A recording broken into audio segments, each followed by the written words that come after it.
The Red Dirt D&D podcast is brought to you by Pro Laser Cuts. The Oklahoma company provides pre-made and customizable design laser cut dice towers, tokens, and more, developed by a gamer for gamers, and now available to enhance your tabletop game.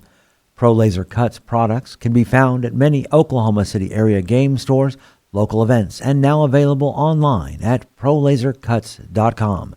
That's laser and cuts with a Z, Pro Laser Cuts.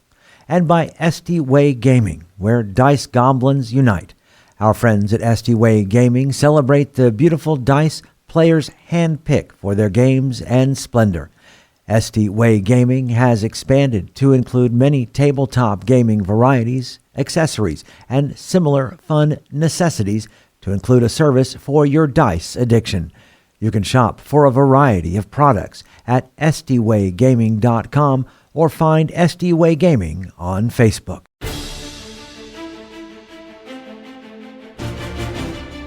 Welcome to Red Dirt D&D. I'm Michael Cross, and I play Elias Stone, a human cleric. I'm Connor Shenold. I play Sable, a half-elf rogue. I'm Johnny Payne, and I play August E. Graymore, a human fighter. I'm Carrie Hester, and I play Moxie, a tiefling bard. And I'm Brooke Bullock, your DM. Please join us as we explore the curse of the Clockwork City.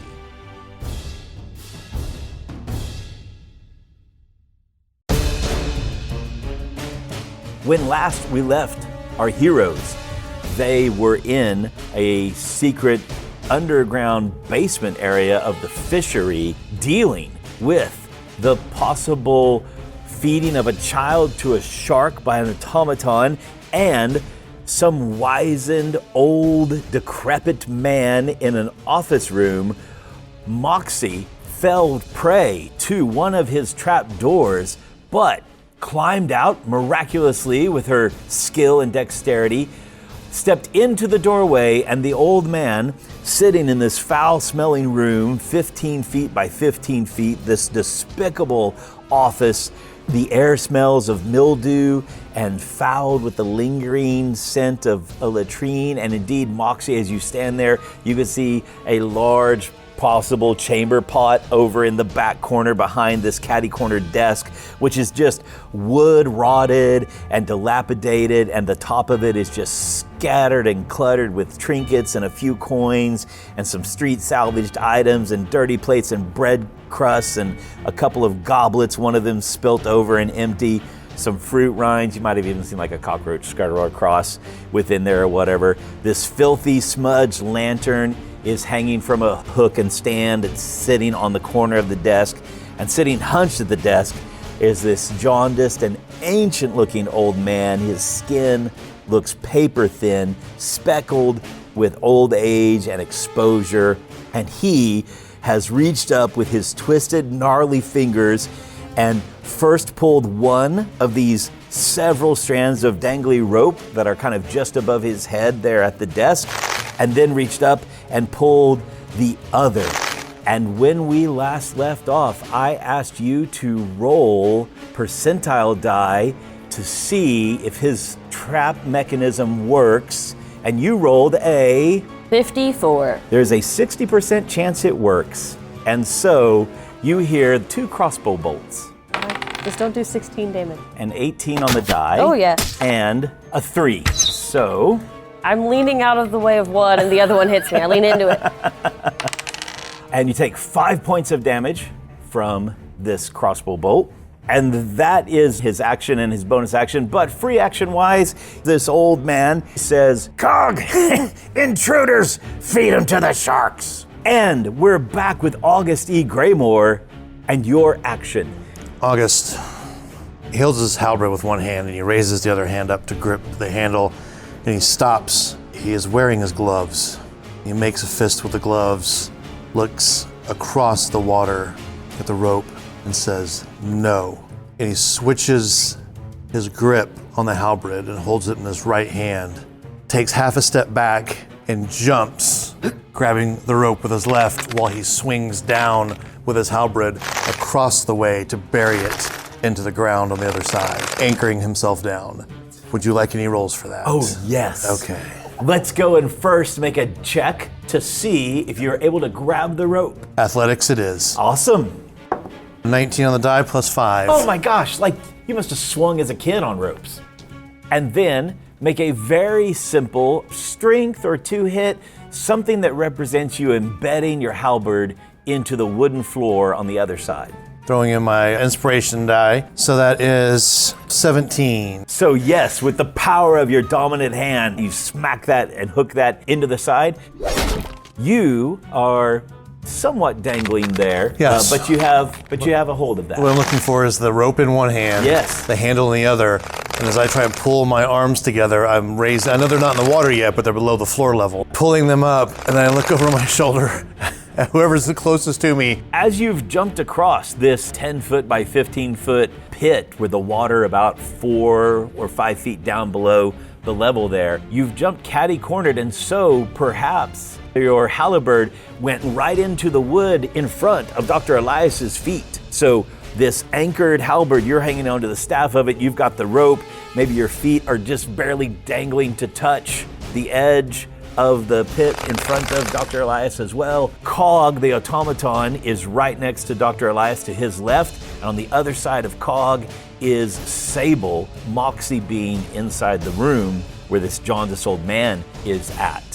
That brings us back up to the top of the initiative order. One quick question. Last week, Connor, you rolled a little 4-sided fate die. Do you remember what that number was? It was a 3. Okay, thank you very much. The clock is ticking on something. It's your turn, Dr. Elias. I'm going to cast Shocking Grasp on the automaton. It's lightning damage. Here we go. 15. Yes, you're able to lay a hand on this automaton. On 4 points of lightning damage. All right, all of that appears to sparkle and arc across and is effective. Nicely done. Okay. He does not get an opportunity attack because it's Shocking Grasp. So I just want to move on the other, because now the halberd's here. So I'm going to move over to the next to this one. All right, so Dr. Elias steps back away from Cog about 10 feet. Yeah, I'm going to reach down and reach out my hand. I'm not going to do anything. Yes. But my hand is out there. You bet. Just in case. Yeah. That's it. Next up, Moxie.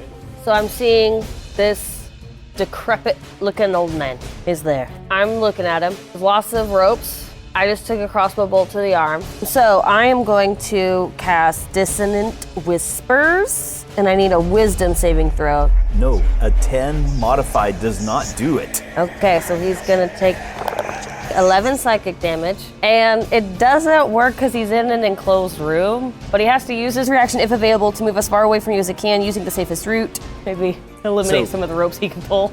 Yeah, you see this pain, this mental anguish kind of come across his face, changing this snarl of satisfaction at seeing that his mechanism worked. At least one of them did and struck you, and it suddenly changes and he's like, and he gets up out of his chair and scuttles backwards about 5 feet to the corner over by the big chamber pot. And the Dissonant Whispers, it sounds like his own just like personal thoughts in his head, but it says, "You're not a very good criminal mastermind, are you?" And he just starts to doubt whether or not this whole pulley system was a good idea. Awesome. End of turn. Yeah.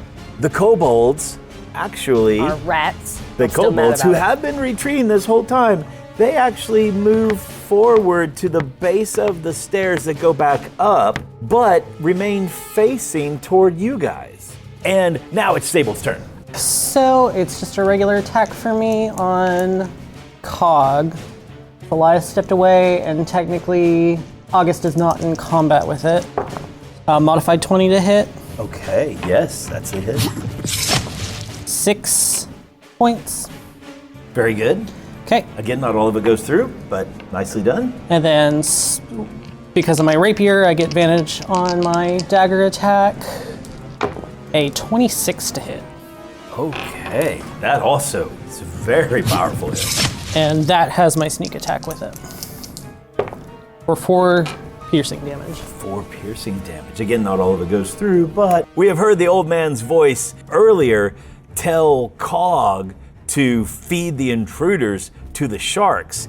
And indeed, that's what he attempts to do as he reaches out to grab, with a 19 on the die, he reaches out to grab Sable. So make a save then. I can use dexterity, Yeah. and I'm going to use the Bardic Inspiration, Okay, good call. a 22. As this automaton reaches out and grabs you and fixes to pull you and shove you, you do like that wrestling trick where you like hook your own leg around his or hook him underneath the thigh or something like that, but obviously he can't move you for some reason, or you're just wiggly. And so he can't get a grip on you to move you. And that's his action this time around. Inside the room, the old man has shuffled back over to the corner.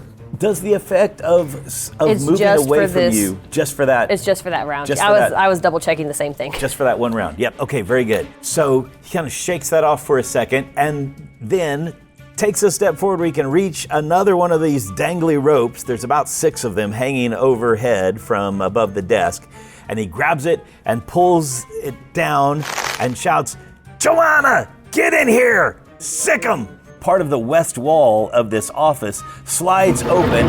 One of those raptors that you saw before comes busting out and charges. I killed your brother. Yes, you killed Kurt earlier. No one knows that. None of the bad guys know that yet. Joanna doesn't know that she's lost Kurt. But Joanna rushes out and she attacks Moxie. So modified 15 on the die and reaches out with a bite for 6 points of damage. I'm down.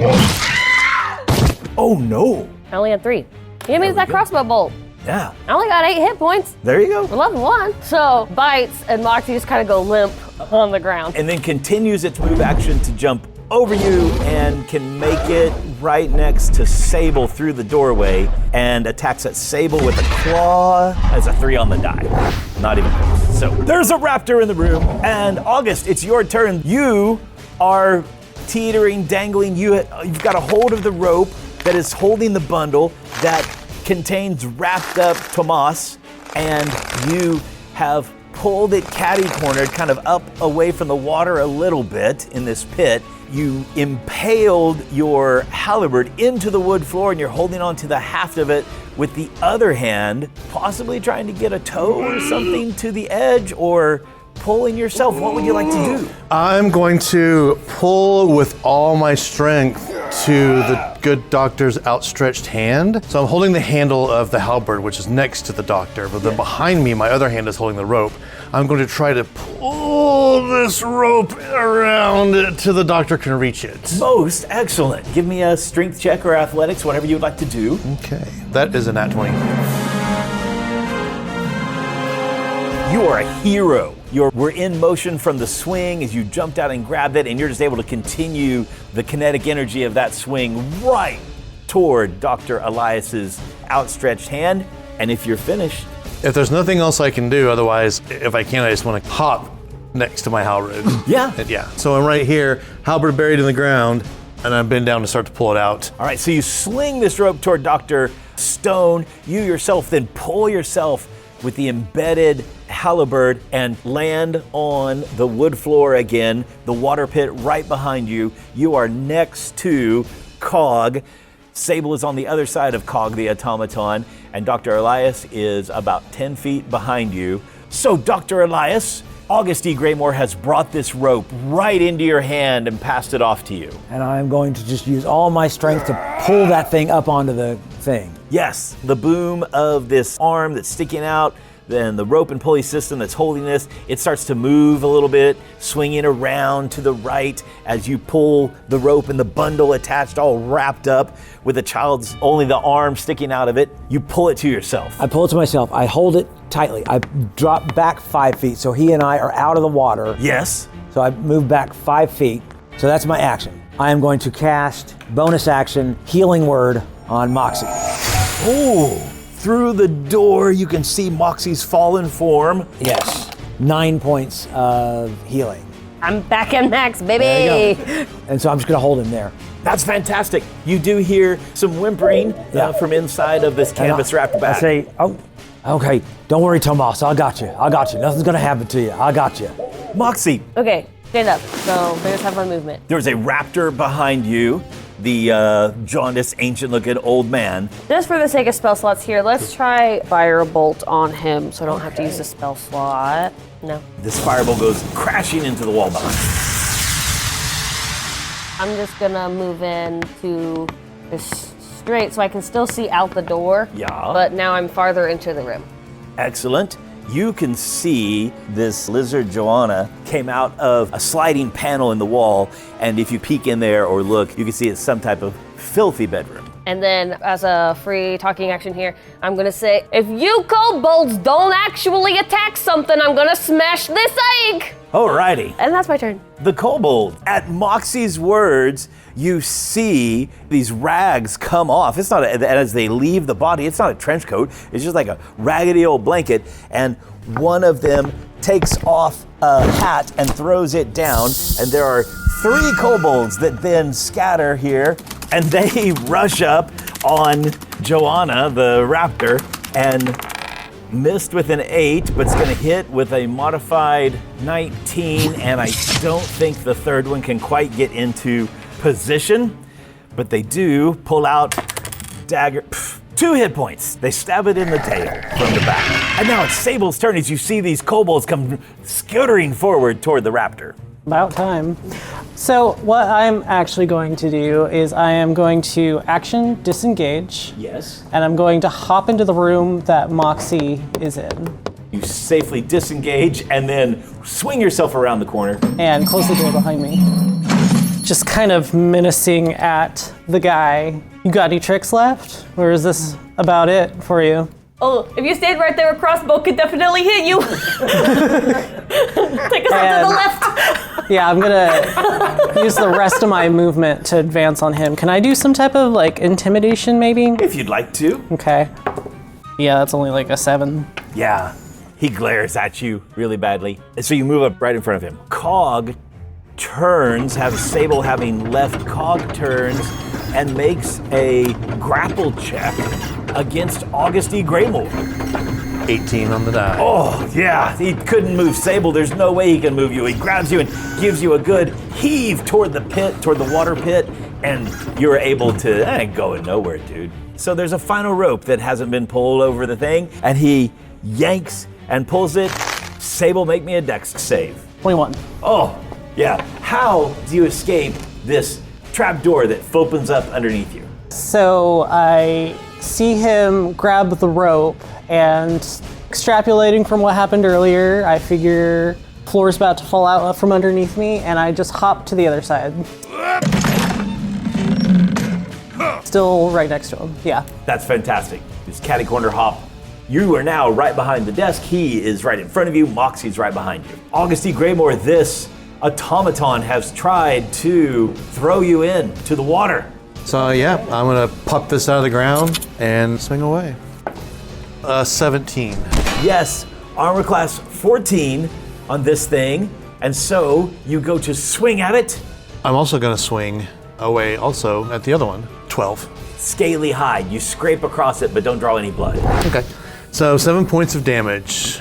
To the automaton. automaton. In the gap, you see the gears spinning, and you just take your halberd and just shove it right in there. I haven't twisted once. And so it powers down. Anything else you would like to do? You did your spiffy cleave. Do you do a move action or Boy, I anything? want to knock it into the water, but I will just turn my sights towards the reptilian creature before me. Awesome. As you do so, roll me a perception check. 20. You see a large fin break the water in the pit to your right, and then turn and dive back down again. Dr. Elias Stone, it's your move. Dr. Elias Stone is going to cast Toll the Dead on the dinosaur. Wisdom save. Alrighty. DC 13. Rolled a 14 on the die. That's good. Surprisingly strong-willed. And we're going to move to the corner, please. Moxie, filthy bedroom behind you via secret door, that panel that opened up. Sable right in front of you. Old jaundiced old man in the far corner. I'm going to attempt to cast, well, I am going to cast Vicious Mockery. We'll see if it actually works. So DC 13 Wisdom save. Natural 1. He's just going to take a little bit of damage. It's not a lot, just 5. Okay. psychic damage. All right. But he also has disadvantage on his next single attack roll before the end of its next turn. I imagine that I just like peek around Sable's shoulder, so Sable's standing right between me and the guy, and I say, "You're not a very good criminal mastermind, are you?" And then go back behind Sable. You can tell. There's again some emotional damage. It's not very nice. It hurts this old man. He's got a poor ego anyway. Our 3 kobolds that have sprung into action, hearing Moxie's threat about their egg, are behind the raptor, and one of them jumps over the little trapdoor pit that's in front of the door, allowing the third one to come in and close, and then all 3 of them do pack tactics with daggers on this raptor that's here, and each one of them has hit with a 15, a 17, and a 19 on the die, doing 2 points of damage, 6 points of damage, and 6 points of damage. At least they're flying. So they pincushion this thing. It's looking bad with an additional 14 points of damage that have been decked out to this thing. Sable, it's your turn. My first stab, how is he looking? I know he's only taking emotional damage. He looks pretty rough. In fact, if you give him a half second, he actually cowers even more in his stooped form and says, "We can work out a deal. I can work with you. Wait, I can work with you." We don't negotiate with terrorists. We don't negotiate with terrorists. Plus, we have determined that Sable does not keep people alive. No. Sable thought about it for half a second, and, you know. He did think about it. Yeah. That is not good. Careful, don't hit the chamber pot behind Your you. conscience got to you just a little bit. Only a 10. That's a miss, yeah. But I've got my dagger attack. It's a 16 to hit. Oh, that does hit. 4 piercing. He dodges out of the way, but then you catch him in the gut with the dagger. He wobbles, but stays on his feet. He's muttering to himself. He has this battered, filthy-looking, stain-bedewed, padded coat, kind of a brownish red ascot scarf at his neck that's there. And again, he staggers back and says, "Good, or information. I can give you whatever you need." What were you doing here? What were your plans? We're taking, the kids are worth money. Who are you selling them to? I don't know their names. We injure them, and then we send them off. What was the noble name that we saw? I think we just mentioned there were some noble names, or a noble name there, but we didn't say what name it was. But you would have read it and you would have seen it, so the name is Pierce. What's the noble house Pierce got to do with any of this? No, one injured kid can set me up for a whole month of what these worthless things can usually bring me off the street. And he takes them out, somewhere. Last question, and depending on your answer is how the rest of this will go. What's your name? My name's Kogan. Roll me some type of history check. 19? There was, in the past, a footpad from the Sapphire Society named Kogan Dahl that disappeared from his duties, broke away from his responsibilities with the Sapphire Society, and there have always been rumors of him operating some third bit schemes and mess, nothing that really even garners anybody's attention, but you do recognize that name from history. He offers his first name. Sable will finish it up with Kogan Dahl, am I right? And he tries to kind of stand up straight and then can't. He seems oddly proud that you know who he is, right? Yes. I can't really do much on this turn, but I will lean down so Moxie doesn't hear me and whisper in his ear, Sapphire Society sends their regards. And I'm going to kill him next turn. As you lean down close and say that, you see his demeanor change, his eyes widen just a little bit because he realizes you weren't paying him a compliment by knowing his name. It is his turn. Disadvantage on on his first attack roll. And that is what he does. He does try to pull his own dagger from his side, ends up a 2 on the die. So, and it's August E. Greymore's turn. I'm going to pivot around towards this reptilian beast, and while he is slightly distracted from the attacks of the kobolds, I'm going to very confidently raise my halberd over my head, since there's an ally on the opposite side of him that is posing a threat to him. That seems like it'd be very advantageous. Okay, so 18. Yes, that's a hit. And the damage is 8. As this reptilian long head starts to turn to look at the creatures behind it, describe your kill. It turns its head to the one behind it and then starts to move its legs to pivot its body around. And at that point, it's elongated right in front of me, and I just bring it down at the base of its neck. Roll me a perception check. 14. One of the kobolds is kind of bulky for a kobold, thick-chested, and I don't know how versed you are in kobold physiology, but it seems very familiar to a kobold you faced off with in the grass. And I follow through with my swing. Oh, that's not good enough. It's 8 total. Okay, yeah, that's a miss. He's a little low. It hisses at you terribly. Top of the initiative order, Dr. Elias, you're over at the northeast corner, away from all this action with this bundle. I am going to unwrap the bundle and take him out and trying to calm him. Sure enough, you see the description of Tomas. You see this lanky boy, pale skin, dark shaggy hair, and his eyes are the size of saucer plates. You can tell they are puffy. He's just been whimpering and crying in those solemn brown eyes of his. I say, Tomas, listen, don't you worry, we're gonna get you safe. I've got Deke and Eliza, they're safe, they're getting some food right now, they're getting some rest, and Lila is already on her way there. So don't you worry, we're gonna get you back to the orphanage. As you unwrap him and you say that, he just launches himself into your chest and just hugs and cries. Esther? Moxie, I want to use all of my action economy to find this egg. what's your wisdom? My wisdom is a +1. Okay, it seems like it's this gotta be the bedroom behind you. My passive insight is a 13. Okay, very good. So I guess I'm gonna go into this bedroom. And it is just filthy. There's a wooden bed with a lumpy mattress against the north wall of this small enclosure, 15 feet by 10 feet room. And there's a table down at the far end, the head of the bed next to it, that's just heaped with dirty plates and bread crusts and just gross. At the foot of the bed is a fairly large-sized strong box, maybe like 3 feet by 4 feet. Can I try to open it? Is it locked? It's got a rusted lock on it, but yeah, you could try to open it for sure. Do I feel like I take the butt of my dagger or something and like smash this lock Yeah. off? A nat 20 for a 24 attack with this dagger. Nicely done. You crash it open and now make a dex save. 13? This noxious vapor of cloud goes out in front of you. You take 3 points of poison damage, halved because of your save.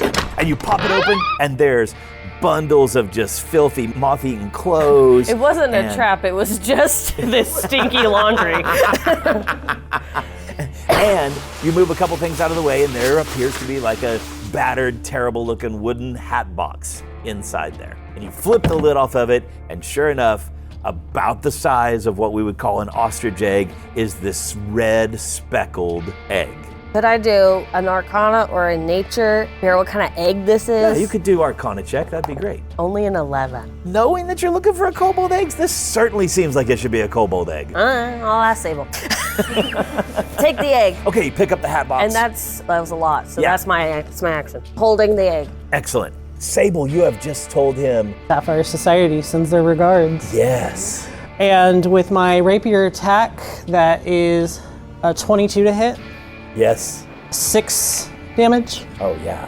He's still up. No, not Okay. at all. You tilt your rapier up and then just shove it up underneath his ribs. Dark blood sputters out of his mouth, and you literally see the light fade from his jaundiced eyes. Sable, I got an egg. That's great, Mox. I would like to do a quick inspection of his body to see if he had anything of value on him. 17 investigation. You find a hand crossbow, right, that was at his hip, 2 brass keys, and then the scabbard of the dagger that he pulled and then dropped has some nice tool work on it. Very good looking scabbard. Okay, I'll take all of that off of him, and I'm going to push his body through the floorboard down into the water below. Do you have any Arcana skill? No. Moxie, you do though. As you come into the room, make me a little Arcana check as Sable grabs him by the scruff of this padded coat and starts dragging him toward the thing. 17? There's something intricate about the stitching on that padded coat. Hey, don't throw that coat down to the sharks. I know it's stinky, but we'll wash it. I'll take the coat off. There you go. +1 padded armor. So I'll take 2 seconds, pull off his jacket, and then kick him into the water below. Oh, awesome. So strip down, take care of the stuff, throw it in there. Almost instantly, there's a fin and teeth and blood and gore. You said there's a desk in here. Yep, and then there's a desk in there. Roll a d20. 16. You find a total of 16, what will amount to 16 silver pieces in various coinage scattered on the desk. Nothing in the drawers. And the 3 kobolds skitter into the room. Are we in initiative still? We can fall out of initiative, I Okay. think. August was attacking them. August did attack. August did attack one of them, yes. They have all scurried away from him into the room. So technically, August could get a opportunity to attack one of them if you want. Yeah, 23, Oh yeah, 4. 4 points of damage. There you go. And I swing on through with 13. That is just above what you need. So you swing at him with your reaction and create this vicious wound along the side of this, along the gut of this bulky, muscular kobold. And then you Keep going through for 6. 6 more. Yeah. And how do you dispatch him? Like he doesn't even matter. Just shake my blade one time to make sure he's not stuck to the end of it. And I turn to the other one as he's walking into the room. The other 2, one of them doesn't notice, and they both jump over the little pit trapdoor that's open in front of the door into the room with Moxie and the egg.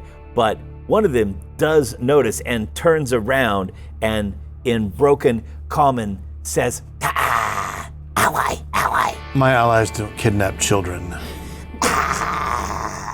There's some hissing back and forth from the other room, right? Moxie, the one that has moved toward you, turns around and is talking. They're talking to that one. And then the one with broken common turns back to you and says, "Oh, Deathblade." You say Deathblade? Yeah, I'm look at my halberds. Actually, based on the score I'm keeping, if I take out 2 more of you, I'm going to start calling it the K-Slayer. No. Help you. Help me how? Are there more kobolds stealing more children in the city?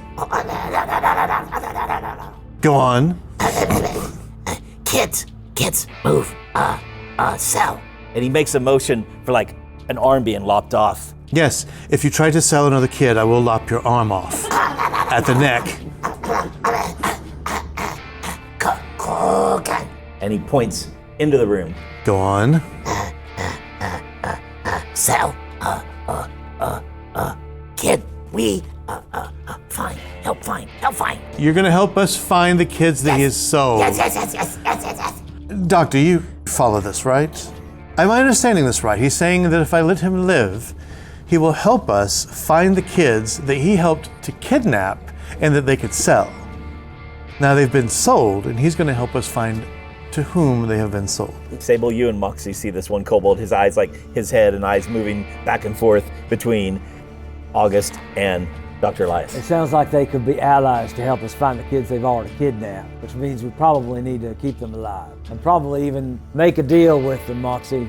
Moxie, you know there are all kinds of rumors of the kobolds having an underground network in the city. Like an underground black market? As in they actually live and travel and traverse. And yeah, sometimes it's used for black market stuff. And Yeah, literally but underground. literally underground. During all this time, could I have looked at the egg again? Yeah.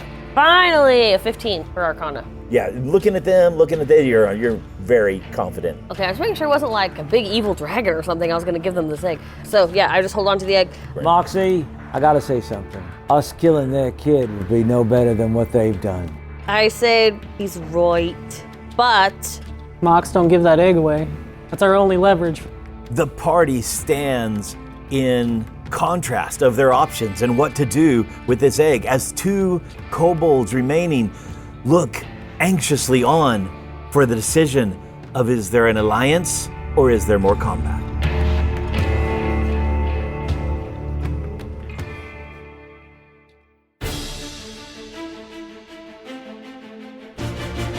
Red Dirt D&D Curse of the Clockwork City is Brooke Bullock as our Dungeon Master, Kiri Hester as Moxie, Connor Shenold as Sable, Johnny Payne as August E. Graymore, and I'm Michael Cross as Dr. Elias Stone. Our theme music comes from Ovani Sound. Our sound effects and additional music courtesy of Jeffrey McBride, Monument Studios, Describe.com, and TabletopAudio.com. Dice for the Red Dirt D&D cast provided by ST Way Gaming. You can find us at reddirtdnd.com. If you are enjoying Red Dirt D&D, make sure to subscribe, rate us, and leave a comment. Also, tell your friends about Red Dirt D&D. You can also support the show at patreon.com/reddirtdnd at whatever giving level works best for you. Join us next time as we discover more secrets in the Clockwork City.